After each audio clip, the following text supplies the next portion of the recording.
Bicast, temporada 2023, sejam bem-vindos a mais um encontro. Estou novamente com a Marina aqui e dessa vez a nossa conversa ainda está no campo do feminino. Ainda. Quem ouviu o nosso último podcast, a gente conversou um pouquinho sobre o efeito Barbie, então corre lá, né, dá aquela engajada tradicional. E dessa vez vamos conversar com vocês sobre a Copa do Mundo Feminina. Eu não sei quando vocês vão ouvir isso, mas a gente está na semana, infelizmente, que o Brasil deixa... Foi eliminado. Você viu o jogo, tristes. Não? Eu estava em sala. Achei que você ia falar, eu estava lá. Eu falei, caramba, na Austrália. Eu estava em sala dando aula. Mas ficou sabendo da eliminação. Fiquei sabendo, estava dando aula para o extensivo Barra. Olá, pessoal. E aí, a gente não assistiu... Mas fiquei sabendo dessa triste notícia. Foi empate, não é isso? Foi 0x0 com Jamaica. Foi 0x0. Foi, é aquele empate que tira a pessoa da... Isso. Bom, vamos começar aqui. Eu preparei uma pautazinha de leve, mas estamos abertos aí, o que você quiser trazer pra gente debater também, tá? Beleza. Eu perguntei se você viu o jogo, eu já quero começar a nossa conversa por aí, porque até onde eu sei... Nunca houve transmissão da Copa do Mundo Feminina. A transmissão, na verdade, a que chamou a atenção mesmo, em 2019, a gente teve uma transmissão que chamou a atenção também. Foi um marco. Essa foi, assim, pelo menos comparando, eu achei que ela foi mais ainda. A mídia abraçou, não foi? Você não a sentiu ideia isso? de que vai... Gente, olha, estamos passando, né? Isso, e assim, na verdade, se a gente parar pra pensar, não sei se você já tinha visto, eu várias vezes já havia ligado a televisão em certos momentos e estava passando um jogo de futebol feminino, né? Então, o futebol feminino já estava um pouco mais presente no nosso dia a dia.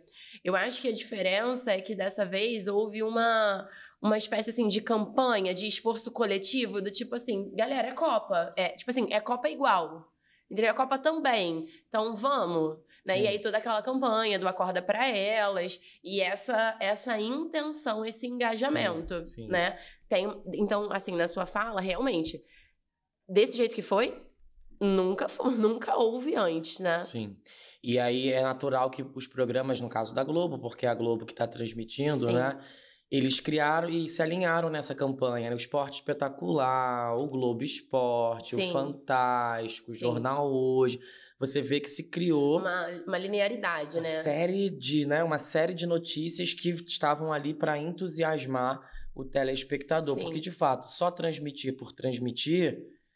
Entendendo que o esporte feminino já é subjugado, talvez não gerasse esse efeito, né? Que é o que se quer, fazer de fato uma mudança no paradigma de como as pessoas recebem. O próprio fato, né, de em alguns estados ter sido decretado ponto facultativo, né, em dias de jogos do Brasil, isso foi realmente inédito. Né? E eu achei que foi uma medida bem interessante. Eu acho que é legal a gente pensar numa perspectiva assim, histórica, né? Como a gente está observando o início de algo que, num futuro, né, um pouquinho mais distante, pode ser uma realidade, talvez, em que as pessoas realmente parem para assistir a Copa Feminina. E essa situação, ela é muito, muito evidente no que diz respeito a... Houve uma mudança da postura midiática, houve que interferiu num comportamento também, numa ação governamental, porque para instaurar um ponto facultativo, né, precisa ir a anuência do governo. E as empresas, certas empresas acataram, né, liberaram para assistir os jogos, horários diferenciados. Então, vê como é um efeito, assim, cascata, que pode ser que num futuro a gente chegue aí numa situação de equidade, né, com relação à recepção, né, comparando aí com a Copa masculina. Essa discussão da equidade, ela é muito presente no futebol feminino, né, não só nesse aspecto da recepção, mas no próprio fato de, em muitos campeonatos, os pagamentos, né, dos prêmios serem diferentes no futebol feminino e no futebol masculino. E aí, só por curiosidade, nos Estados Unidos, né, as jogadoras conseguiram que fossem os mesmos pagamentos, né, fossem os mesmos valores, porque há totalmente uma diferença no esporte feminino nos Estados Unidos, né, com o brasileiro.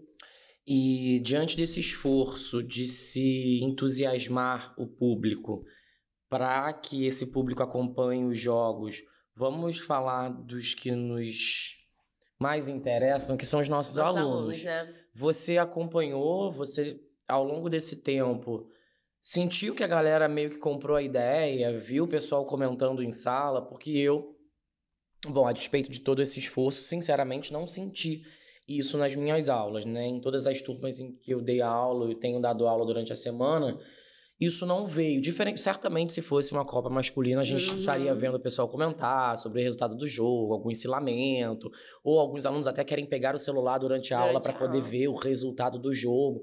Eu não senti, sinceramente, isso chegar aos nossos alunos com essa força, não. Você sentiu isso? Então, David, eu acho que isso tem a ver, eu vou propor aqui uma reflexão, eu acho que tem a ver com o seguinte: você dá aula para terceiro ano e curso, extensivo. Terceiro ano e curso. Eu também dou aula para terceiro ano e curso. Nessas turmas, eu compartilho da sua percepção.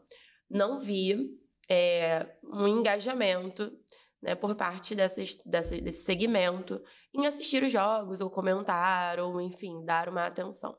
Mas já senti uma diferença no ensino fundamental, por exemplo. Senti uma diferença. Eles, principalmente, assim, 7º ano, principalmente meninos que gostam muito de futebol. Senti essa diferença. Eles estavam assistindo, realmente, aqui no AZ, no dia do jogo, né, que o Brasil foi eliminado. O jogo era às 7 horas da manhã. E aí foi permitido que os alunos chegassem às 10h50, caso eles quisessem assistir os jogos.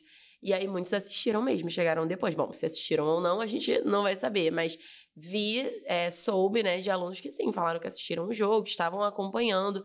Então, eu acho que como eu estava falando dessa questão, né, dessa perspectiva temporal, histórica, eu acho que a geração mais jovem, e aí, com todo respeito aos meus alunos de terceiro extensivo, eu não tô chamando vocês de velhos, não, mas os mais novinhos, né, 6º ano, 7º ano, eu acho que para eles, essa diferença entre futebol feminino e futebol masculino, ela é um pouquinho menor do que é para nossa geração, por exemplo, e para a geração, né, desses nossos alunos.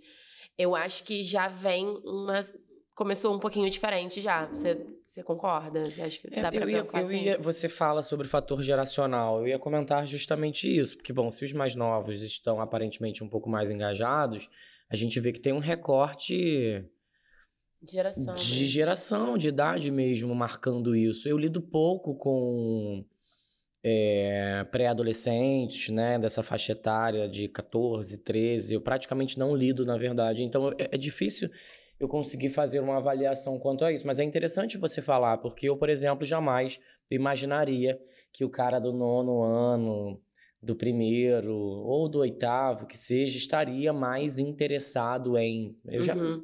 Eu não consigo perceber isso nos que me rodeiam. Eu percebi num grupo bem específico, assim, meninos mais jovens que gostam de futebol. Eles acompanham mesmo futebol, eles gostam. E aí, para eles, eu acho que é assim... A recepção do futebol feminino pode começar a ser mais naturalizada, a crescer, primeiro com esses grupos, né? Primeiro com pessoas que gostam muito de futebol. E depois, posteriormente, aí para, né, se aproximar das pessoas que não são tão interessadas assim. Gente, assim como é com o futebol da seleção masculina. Tem muita gente que acompanha futebol e aí na hora da Copa tá lá mais, né, intensamente torcedor, mas tem também aquelas pessoas que só torcem na Copa. Que e no tudo caso bem. sou eu, né? Que no caso todo mundo sabe. E amigo, e tudo bem, né? E tá tudo ótimo. Então, o futebol feminino em algum momento, ele pode também chegar nesse patamar, mas eu acho que agora ele tocou ali mais os corações daqueles que já gostam de futebol. E que seja assim num primeiro momento, para que seja diferente num segundo momento, né? Exatamente. Que essa paixão possa sendo diluída, disseminada, e que chegue, como você mesmo disse, a pessoas que eventualmente frequentam. Que torceriam pelo Brasil, entendeu? Torceria pelo Brasil. Mas não tem essa... Porque eu acho que às vezes Ou que torceriam pelos feriados, porque também tem... que une o brasileiro o feriado. Eu acho que o que a gente pode pensar, que faz sentido nessa discussão beleza, a gente tá chamando de futebol feminino. E aí eu não sei se às vezes fica se você tem essa percepção, eu tenho um pouco. Futebol feminino significa então, assim, que, cara, as mulheres têm que estar torcendo muito. Entende? E, gente, não, porque, calma, nem é todo mundo, nem são todas as mulheres, né, que gostam de futebol. Então, o futebol feminino, ele é para ser assistido por todos, assim como o futebol masculino é, mas inicialmente quem vai se parar para prestar atenção, para querer ver, é quem já gosta de futebol. Então, não dá pra gente querer comparar, e eu acho que às vezes esse é um discurso um pouquinho cruel, do tipo assim, vocês estão querendo engajar uma parada que nem tá funcionando. Vocês estão querendo levar a seleção feminina lá pra cima e ninguém tá nem aí. Gente, calma aí. E outra, e antes de tudo, não tá nem aí por quê? Como se o gosto ele não tivesse sido construído culturalmente Sim. ao longo de anos. Como se esse gosto pelo futebol masculino fosse algo genético, viesse carimbado no nosso cromossomo. Sim. Hoje há uma paixão masculina, há uma paixão nacional voltada ao futebol masculino, porque historicamente construiu-se em torno da masculinidade a ideia de futebol, de valentia. Gente, por mais de 40 anos as mulheres não podiam nem jogar futebol no Brasil. Como é que você quer comparar uma coisa que foi proibida por anos com outra que acontece há 100 anos? E fazer disso uma espécie de gosto natural. Sim. Pelo amor de Deus, não tem nada de natural em apreciar o futebol masculino. Eu digo isso não com o intuito de, gente, vamos parar de acompanhar o futebol masculino. Sim, não, mas é de passar a entendê-lo como fruto da cultura. Sim, e não fazer certas críticas, que eu acho que até uma das perguntas, né, que tá aqui, você colocou o questionamento sobre... Eu ia chegar a ela, né, sim. que eu acho que ela se encaixa justamente com isso que a gente tá falando. Muitos discursos, né, principalmente depois que o Brasil perdeu, do tipo assim, olha, vocês estão querendo engajar, tipo, menos lacração e mais futebol, sabe? Ou então, nossa, todo esse esforço para ser eliminado, ou ainda, mas quando mas perde... Mas é um povo pobre de espírito quando também, perde, né? não é criticado igual a homem, você viu essa? Tipo assim, claro. Não, mas aí quando elas perderam, aí não pode criticar, não pode cobrar. Gente... Pausa aqui, calma aí. A galera... Gente, olha, eu acho assim que a gente precisa fazer as comparações dentro dos seus, né, contextos. Óbvio. Começa por aí. E aí... que obrigação é essa de que as mulheres precisam obrigatoriamente ganhar? Porque até nisso a cobrança é maior, né? Eu vi um comentário que foi assim... porque agora nessa Copa que elas tiveram avião, né... Uma mínima infraestrutura. Já se eu não me engano, é a segunda Copa, posso estar errada, mas eu acho que é a segunda Copa em que houve um uniforme feito para as meninas, porque nas primeiras Copas elas usavam os uniformes dos homens. Olha como isso é simbólico, porque não tinha espaço, né, para isso. Nessa Copa em que fizeram até shorts menstruais, né, que é super interessante de se pensar. Nessa Copa em que teve todos esses esforços, e aí chega lá e perde. O que tem uma coisa a ver com a outra? Pode ganhar e perder, tem as duas possibilidades. Todo mundo, os homens também, caso vocês não saibam. Diga-se de passagem, foram os homens que perderam a 7-1, né? Então... E eu acho que não tem que ficar esse debate de tipo, homem versus mulheres, futebol feminino versus o futebol masculino. Gente, são contextos totalmente diferentes e principalmente são investimentos completamente diferentes. Não tô nem falando no sentido de pagamentos ou nada disso, tô falando mesmo de investimento em base, né? A gente teve uma seleção em que 11 das jogadoras eram novatas. Ali, né, das que foram chamadas. Foi uma decisão, né, da técnica de misturar jogadoras mais experientes com jogadoras, né, mais jovens, mas também, gente, porque se você parar para pensar, não existe investimento para que as meninas, desde novinhas, como acontece com os meninos muitas vezes, optem por ir por esse caminho do futebol, para criar uma base, para que haja jogadores com talentos bem desenvolvidos. Então não dá pra gente fazer essa comparação, essa fala de quando o Brasil perde e enfim, é eliminado. Nossa, mas tá vendo que não precisava dar tanta atenção assim? É que, na verdade, o momento da derrota é a brecha de que essas pessoas precisam para poderem expor o machismo. Exatamente. Ela estava pensando aquilo o tempo todo. Ela queria encontrar uma oportunidade para vomitar todo o machismo que ela tem. Quando o Brasil perde, né, como agora perdeu, né, e saiu da Copa, é o motivo que ela pensa, agora eu vou conseguir dizer tudo o que eu penso sem parecer que eu estou sendo preconceituoso. tudo que eu estou sendo, porque, bom, afinal de contas, o Brasil de fato perdeu, e Sim. aí você usa uma palavra com a qual eu concordo muito. Que perverso você presumir que elas teriam uma obrigatoriedade em alcançar a perfeição, já que nós estamos dando crédito para elas serem observadas. É como se fosse assim, olha, a gente já tá vendo. Olha, já tá tendo até Copa Feminina. Isso, como é que vocês podem ousar não ganhar? Como pode? Porque isso é muito reflexo dessa cobrança, né, em cima mesmo das mulheres. E aí, ai, Marina, não pode cobrar as mulheres. Gente, pode cobrar sim, tá? Pode cobrar as mulheres, pode cobrar as jogadoras, pode cobrar como você cobraria qualquer pessoa, mas não sob esse argumento, né? E não também sem levar em consideração o contexto dessa dinâmica, né, dessa atividade. Ela não acontece nos mesmos parâmetros que acontece quando é exercida pelos homens. Então, vai haver diferença, e essa diferença ela não pode ser usada como fator de descredibilidade. Não dá pra gente fazer esse raciocínio, essa associação.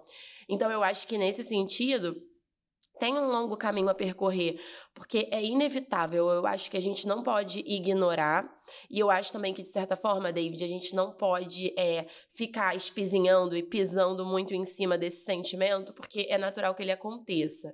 Existe um sentimento, eu acho, de desconforto, tanto de homens quanto de mulheres, aí eu acho que é indiferente, não vou nem dizer se é mais de um ou de outro, mas eu acho que socialmente existe um sentimento de desconforto ao ver muitas mulheres exercendo algo que por muito tempo era, sim, um privilégio masculino. E é um ambiente muito masculino, o ambiente do futebol. Então, é a primeira vez que a gente está vendo dessa forma, com toda essa intensidade, muitas mulheres jogando bola, sendo jogadoras profissionais, muitas mulheres comentaristas, mulheres, né, juízas. A gente está vendo muitas mulheres em posições que antes eram ocupadas por homens, essencialmente. Vai haver um desconforto? Vai haver um desconforto. Sinto muito. Não tenho o que fazer. E é um desconforto que às vezes pode aparecer, pode surgir na mais feminista das criaturas. Entende? Porque é natural, porque é algo novo. E como... Bom, a gente colocou uma outra camada aqui na nossa conversa que tinha muito a ver e tem com a próxima pauta pela qual a gente vai passar, que é não só a mulher ocupando esse espaço como jogadora, como ela ocupando esses espaços em outras direções, né? Eu não sou a pessoa mais esportista do mundo, não. Muito menos no que diz respeito a futebol. Mas também não precisa ser muito conhecedor da área para perceber que as mulheres têm ocupado mais espaço. Você liga a TV, você vê mais programas esses programas que comentam jogos, com mulheres liderando a mesa redonda. Eu mesmo já tive a oportunidade de estar acompanhando com meu irmão um jogo de futebol e ter uma mulher como juiz, né?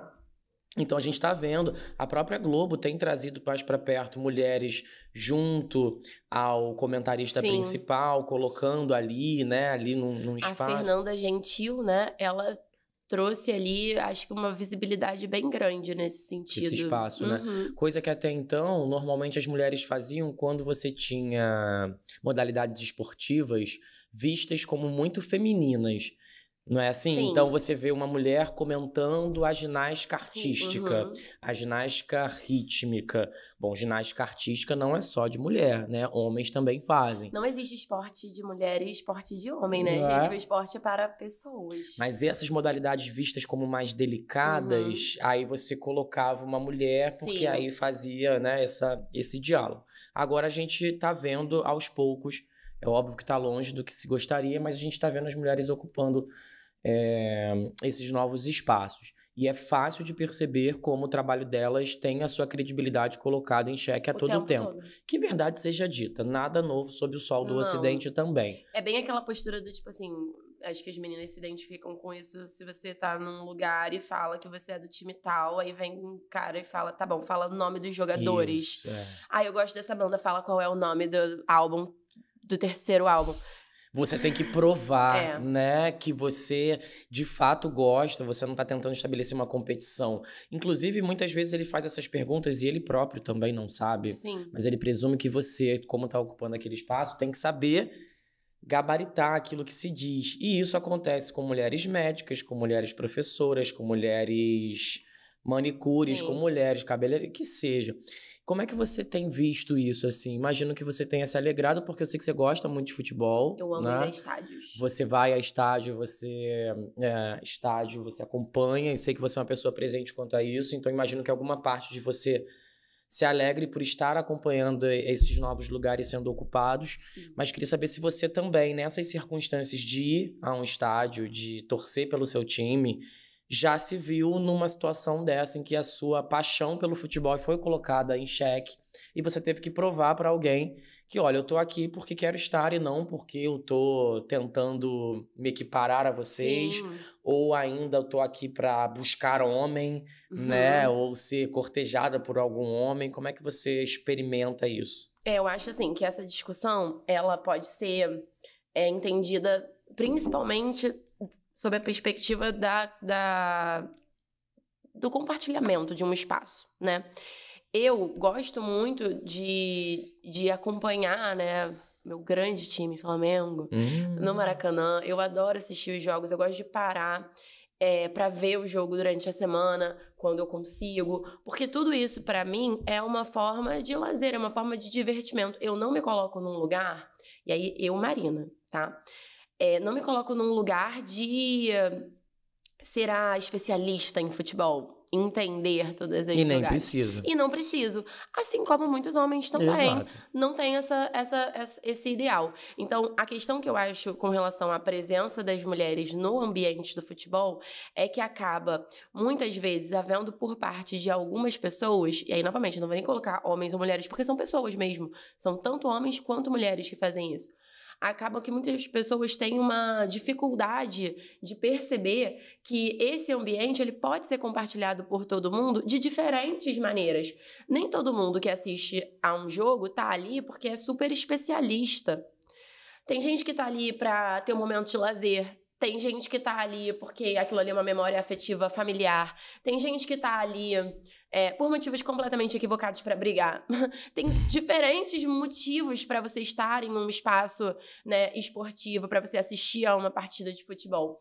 E aí eu acho que é essa dificuldade que impera quando você insere as mulheres na jogada, entende? Porque é você falar assim, olha, agora vai ser feito de formas diferentes. Você vai falar, repara, porque isso sempre foi feito de formas diferentes. As pessoas se unem ali por motivos diferentes. Mas como era um grupo meio que heterogêneo, não havia tanto essa percepção. Agora há uma percepção. Eu, por exemplo, me sinto segura para ir a estádios sozinha, só com amigas, sem a presença de nenhum homem, por exemplo, porque eu sei que hoje em dia já há muito mais segurança nos estádios do que era antigamente. Repara que são coisas que acontecem, né, concomitantemente. Se há mais segurança, mais mulheres irão. Se houver menos, aí a gente já vai ficar com mais receio de ir realmente. Se há mais respeito ao que a mulher fala, dentro de um espaço, né, de jornalismo esportivo, mais mulheres vão querer estar ali participando. Elas vão se sentir menos, né, oprimidas. Se tem mais mulheres jogando, mais meninas vão se inspirar e vão ver que isso é possível. A Marta, ela fala muito sobre isso, né, sobre como para ela foi muito difícil e para a geração atual não é que seja, né, mamão com açúcar, mas para a geração atual já há a possibilidade de perguntar a uma menina: o que você quer ser quando você crescer? Jogadora de futebol. Porque olha quantos exemplos ela tem agora.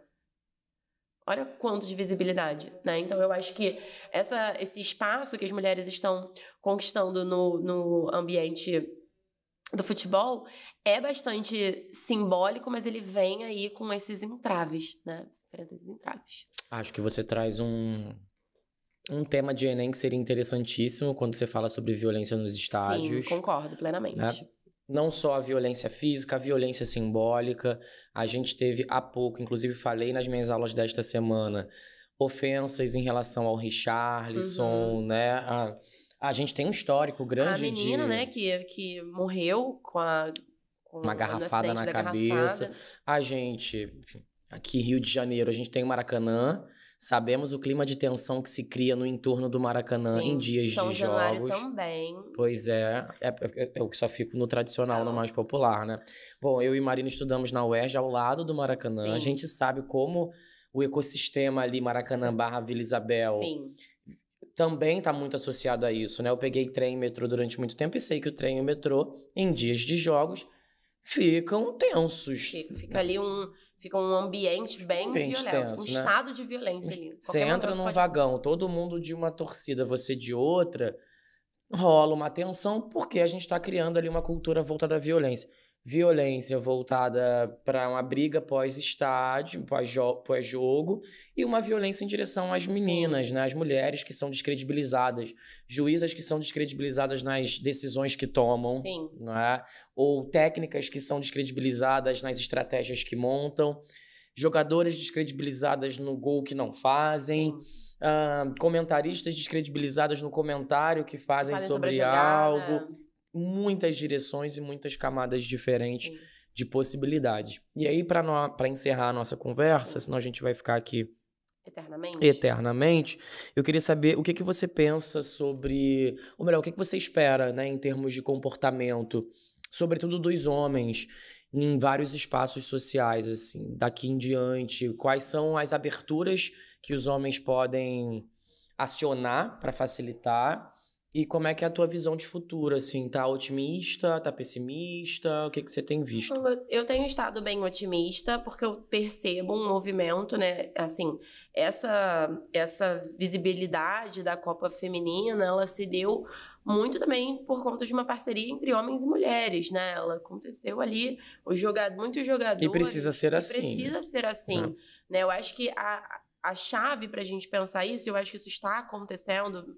Né? Eu tenho fé nas crianças, eu acredito que realmente essa geração mais jovem, ela já vem com menos, digamos assim, menos obstáculos para viver em espaços mistos, né? Com menos competição, com menos rivalidade. Eu acho que isso é uma tendência para o futuro. E aí eu acho que vale, né, pensar nesse sentido, assim, olha, o futebol, ele tá mudando em comparação, né, com o que a gente falei do estádio, mas a gente pode pensar em várias outras práticas, né, essas discussões que a gente vem observando hoje em dia sobre o racismo no futebol, como isso está sendo um ponto que está sendo tocado, a questão da homofobia, aí vem aquelas pessoas apegadas ao passado, né? Não, mas o futebol sempre foi assim, a gente xinga, a gente comete crimes, né?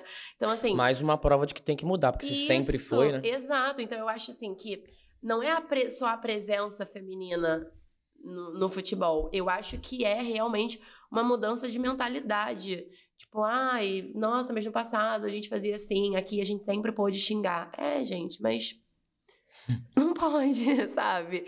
Não é assim que as coisas são. No passado, tantas coisas aconteciam. No passado, você ia ficar de cara se você soubesse. Pois é. Né? Então, assim, as coisas mudam. Elas mudam, graças a Deus. Evolui. Né? Eu acho que não dá pra gente ficar preso eternamente, principalmente nessa competição homem versus mulheres. A competição é entre os times. As mulheres, elas vão competindo entre si, ali no jogo, no estádio. Os homens, entre si, né? Cada time com a sua competição. Não uma competição homem versus mulheres, né? Eu acho que essa tendência que tá aí para mudar. Bom, e como homem, e falando para outros alunos também, homens que estão nos ouvindo, eu acho que cabe a nós esse convite a ser adulto, né? E observar em que espaços a gente pode colaborar nesse processo. Sim. Protagonizar a gente não vai, porque não faz sentido que seja, mas colaborar e dar esse suporte. Repensar as piadas que são feitas. Sim. Se dar a oportunidade de assistir um jogo. De peito aberto, de peito aberto. Ou um jogo narrado por uma mulher, a gente sabe, assim, isso é algo psicológico, né? O estranhamento que, por exemplo, um homem que, sei lá, imagina um homem de 70 anos que ouviu o futebol sendo narrado por homem a vida inteira. E aí vem uma voz feminina narrar o futebol. Claro que num primeiro momento... Pra ele é uma chacota. Ele vai achar ruim. Ele vai achar ruim. Porque ele não viu isso antes, não acontecia antes. E aí é sem julgamento de ele ser machista, não é isso. Pensa num estranhamento. Tendência natural de quando você sente o estranhamento é você... Rejeitar. não gostar, né? Então acho que é um caminho que tá aí pra mudar. Assistir um jogo e dar a possibilidade de que as mulheres possam, né, mostrar pessoas que estão em áreas importantes de investimento, também Sim. olhar para esses novos possíveis craques que surgiriam, Com certeza. porque craque não nasce por osmose, né? Ele também precisa de investimento, ele precisa de técnico, precisa de amparo psicológico, precisa de um Sim. bocado de coisa, senão fica parecendo que eles vão surgindo Do nada, do né? nada, né? Então acho que a gente também tem um papel aí importante nesse movimento, tá? Sim. E para encerrar, como de costume, vamos fazer o nosso momento cultural aqui, deixando uma dica para os nossos ouvintes do que eles podem acompanhar para alimentar ainda mais. Você comentou sobre a Marta na sua fala, e eu acho que quem não conhece a Marta tem que conhecer. Eu acho que é a jogadora mais popular Ela é. do Brasil. Por que não dizer uma das mais populares do mundo? Sim. Até onde eu sei, aí você me corrige se eu estiver errado. Mas me parece que a Marta já foi escolhida como a melhor jogadora em alguns anos. Muitas vezes. Como a melhor Acho do que mundo. 6 vezes. Pois é, então assim, eu acho que conhecer a Marta vale a pena. Dar um Google no nome dela, Instagram. pesquisar um pouco a história dela, tê-la como uma referência no futebol. Me parece que ela se despediu agora das Copas do Mundo, foi a última Copa dela, um gostinho um pouco amargo. Imagino que ela queria poder sair vitoriosa, mas isso em nada também apaga a trajetória da Marta, que certamente eu a ouvi poucas vezes falar, mas todas as vezes que a ouvi, me parece ser uma pessoa muito centrada, muito sensata, muito consciente do espaço que ocupa. Sim.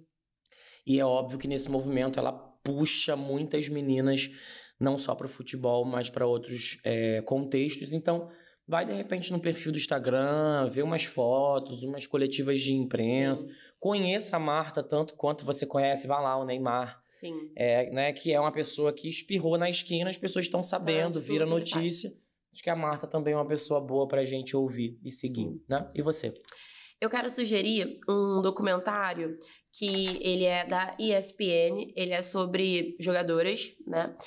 Se chama Heroínas, tá? Tá lá no canalzinho da ESPN, é um documentário, vai trazendo a história de várias jogadoras, uma delas é a Marta, e de outros países também. Vale a pena pra gente poder justamente se apropriar dessas histórias.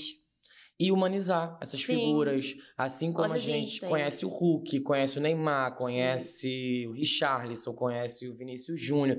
Isso humaniza e aproxima. Sim. Você não sabe quem elas são, de onde elas vieram, nunca viu aquela cara, fica impessoal. Então, conhecê-las pode ser também uma forma de começar a construir esse gosto. Esse vínculo. Né? Do contrário, ele realmente não vem. Os vínculos são construídos, né? Eles não surgem do nada. E eles exigem um esforço. Então, acho que nós também precisamos nos esforçar, né? Para que esse futebol ganhe mais representação.